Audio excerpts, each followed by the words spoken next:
Hey guys, how's it hanging? Charlie here, your coach of the São Paulo Cyndaquils. With the awesome assistant coach Simba. How are you guys doing here with us at the week 3 in season 1 of the IBL, the Indigo Battle League. Oh yeah. So this week we're against our good friend, the nerdy Steve, coach of the Rhode Island Regis, and yeah, we're pretty excited because he's one of our good friends from the Poké community, so yeah, let's start with this. And right here you guys can see his team. We were actually predicting some of the things like Mega Altaria and some bigger threats which he did not bring, but he did bring the Rhode Wash, which was something we were very afraid of, and the Roserade that can totally break our core, being that Lilo and Vaporeon. So we decided to go Lilo, and we did pretty good, like countering straight up the we Rhode kind of Wash. predicted the Rhode Wash because it's his only U-turning or vote switching initiative on his he team, chose not to bring Ambipom, which we were was a really relief. afraid. And he goes right here into the big problem, the Roserade. So we decided to take this turn to go and click Sunny Day already. Because we can hard switch right into this Roserade's face. Yeah, because Lilo doesn't want to take a Sludge Bomb, and we just straight out went into Metagross to get the immunity.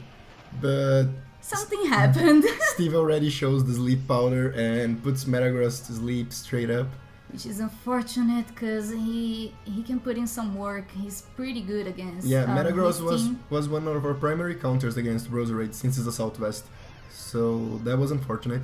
And he switches into Rotom Wash, and we switch straight out as well, going into Fruit Loops. Yeah, because we don't want to just sleep in there. We're trying to bluff on HPIs, maybe to prevent a Claydol switch, so Steve stays in and goes for Trick, giving our Rocky Helmet, specially defensive Zapdos, a Choice Scarf. Yeah, which is so unfortunate because he has Defog, Roost, and Sunny Day on his moveset. Anyway, we got a slow Volt switch off, which was part of our plan, and we're able to get the switch out into Senor Bilbo, which give us the advantage. Senor Bilbo will outspeed this Rotom since he gave us the Choice Scarf, and Steve decides to stay in since he has no switch for this monster, and a Solar Beam takes out Rotom Wash straight up. Oh, it's such a monster. Look at this Just damage, look guy. at that. And Quarters Only, which is such a bulky Pokemon, actually goes down for our Solar Power, which hits us now, but it's not like anything we're afraid of as of now, because we will switch him out anyway. Yeah, we calculated the damage in Kagome, and we saw that the KO wasn't possible. We decided to go out into Fruit Loops again, maybe get some initiative. Since it's under the sun, actually Kagome is pretty nice She's with pretty its powerful. flamethrower. And we get the 10% burn of Flamethrower. Fruit Loops is burned, and that is some quite unfortunate damage. So we decide to actually stay in and go for Roost, as he probably anticipated a vote switch on our part. But since we are Choice Scarfed into Roost, we have no option now but switch out, and that will give Steve a free turn to do whatever he wants. Yeah, because he knows we're not staying in and roosting again, so we actually go for our Lilo as he goes for Stealth Rocks. Yeah, he most likely assumed Zapdos was our Defogger, and that is correct. So there was pretty much anything we could do to prevent these rocks from being set. But that gave a turn to Lilo to actually pull the Aromatherapy off and wake Metagross up and heal the burn on Zapdos. Yeah, that was clutch. And it was a pretty good timing for her to go in, because the sun actually fades.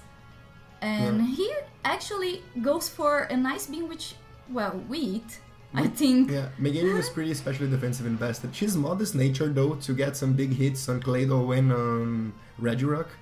We go for Metagross and he switches straight out into Kagome. Yeah, which is, I think he's reliable switching at this moment. He decides to pull it Either off that again. or Roserade, but he actually goes into Regirock, probably predicting Earthquake, which we go for. Yeah, Metagross was a Southwest, so he could take any hit from Kagome even in the sun and probably take the KO back with an Earthquake. So he pulls out a really good switch. I kind of don't know why he did that switch, because he maybe was predicting a KO. And here's the most unfortunate turn of events ever. We miss our Meteor Mash, would have done a lot to this Regirock. Would not kill though, but would it was a lot. I think it was a roll. And we got frozen. He goes for an Ice Punch, maybe predicting a switch that does nothing but gets the 10% freeze.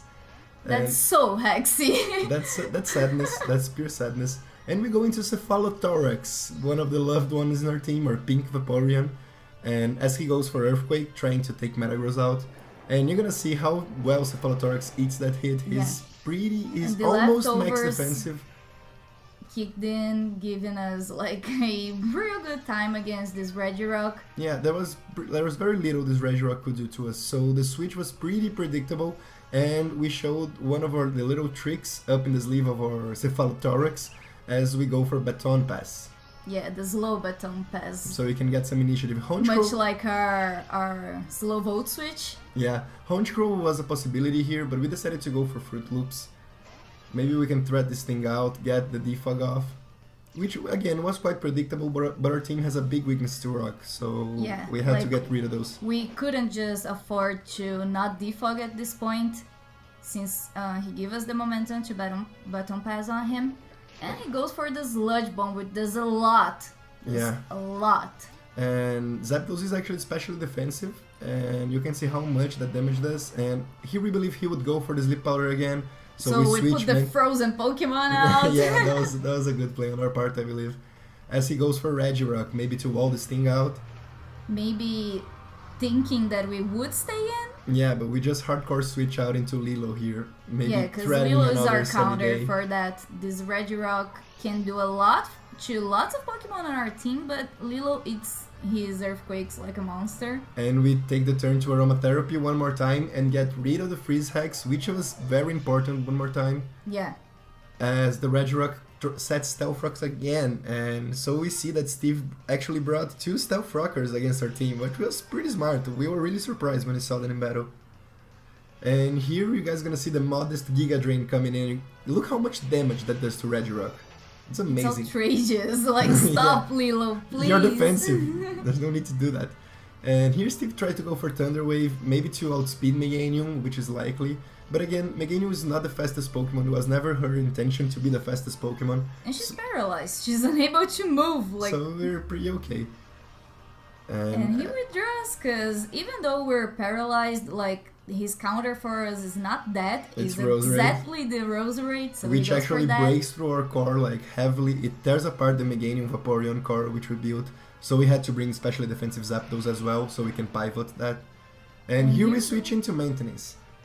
As to take another Sleep Powder. Yeah, like Maintenance was the Pokemon to hex. Yeah, everyone is hexing Maintenance in this season. Yeah, even in our last week we got hexed in this Pokemon. And here Steve goes for Giga Drain that does a good amount of damage. We decide to stop switching out and clicking Zen Headbutt, and we actually woke up turn 2.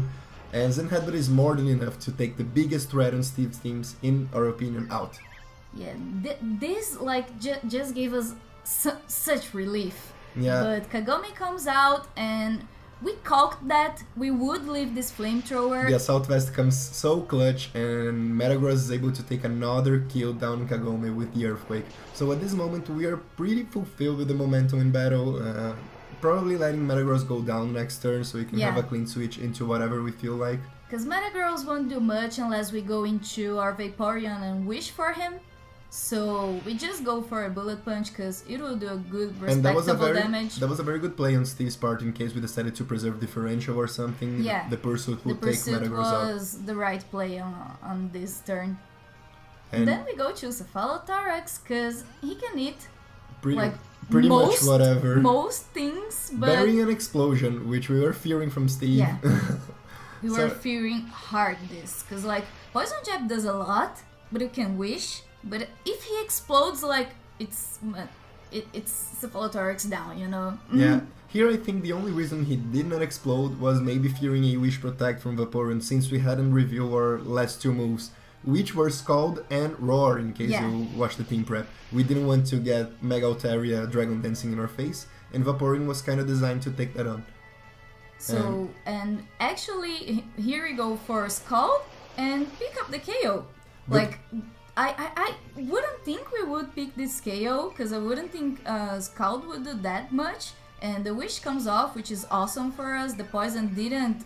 kick in before that, so Cephalothorax is actually able to live to fight another day. And Cephalothorax Cephalotorix is doing so much work like this battle, because Cephalotorix wasn't designed to take any KOs actually. He's just our bulky defensive Pokemon which wishes off. With some pivot initiative, like being able to slow baton pass and all. But we were able to get the wish up, so in the next turn, if Steve doesn't KO Cephalotorix, we're able to heal up again and apply some pressure. He goes for another Psychic, and you guys can just see, we actually invested a little bit of special defense in Cephalotorix, and it came to make a difference. Was thinking about playing those Psychics, so I think we prepped really well for this battle. And here the wish comes off so clutch once again, before the poison. And we're up at like 145 health points now. And here's the point where I think Steve actually clicks Rapid Spin. Yeah, Rapid Spin. Maybe he sent us through the Discord chat at this moment. Clicking Scald, because there's nothing I can do. And which is sadly true, there's Play-Doh. We got a crit there, which mattered, but totally. I don't think it mattered in the long run, but we it would did have been able to like Psychic on us, and probably... Maybe 2 Psychics would have taken Cephalotorix out. Yeah, if he didn't Rapid Spin, he could have KO'd our Cephalotorix, I'm pretty sure, with 2 Psychics. Yeah, most likely, if the crit didn't happen. Yeah, and here comes Regirock, his last Pokemon, Vaporeon Wild Speed, and the Scald would just drop it down. And that's it, guys, that's the end of the battle. The São Paulo Cyndaquils scored a nice 5-0. We were able to pick another KO, which is awesome. Yeah. So we're now at 2-1 on our differentials. So 2 wins, 1 loss. We shake off the last week's loss against Magic Activator. We got a good result.